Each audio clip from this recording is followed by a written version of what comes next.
Hello!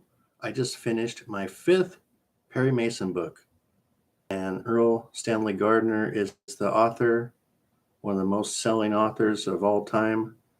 And you may think of the Perry Mason TV show Black and White as something droll and boring, but these books are quite good, and I like this one also.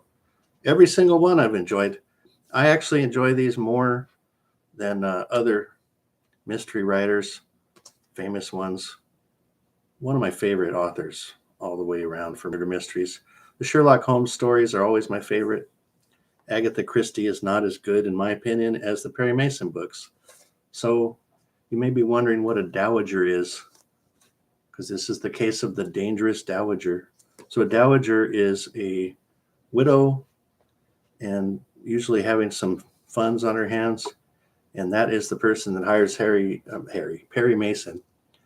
And this is an interesting format in this book because a lot of times there's a crime at the beginning, and then you look at your suspects, and then they wrap it up at the end. But almost for half the book, there is no crime, at least that you know of. And it goes into a boat that's parked outside of the limit of national waters. So it's in international waters. And it's a gambling boat.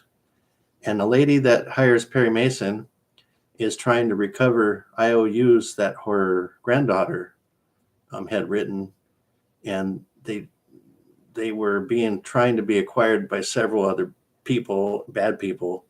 And what's cool about this is the gambling operation on that boat reminded me a lot of James Bond kind of a deal.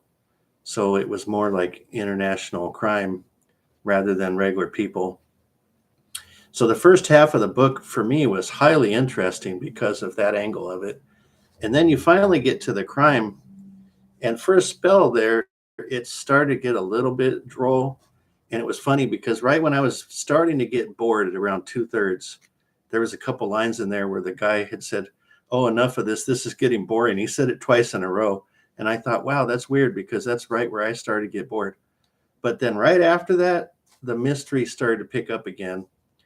And I won't give you spoiler details, I never do, but the way this wraps up at the end is quite amusing because a lot of times the author, not the author, but the Perry Mason character will figure everything out.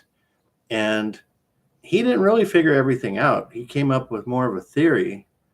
And then the lady that hired him kind of wrapped up the theory. And I won't tell you how she does it, but it's quite amusing. And how can I say anything? I can't say much more about that except that it's not typical. So real good book. This is my fifth one. I've got a stack of 8 sitting here right now, and one of them's got 2 stories in it, and I have not been reading these in order.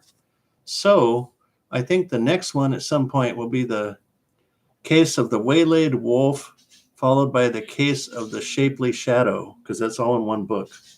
I think that'll be my next Perry Mason.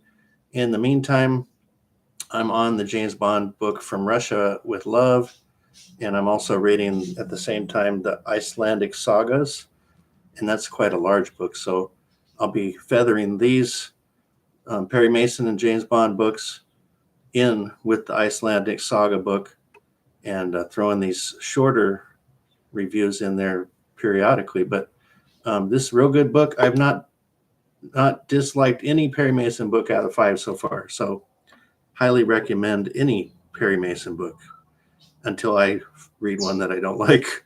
So that's my story, and I'm sticking to it.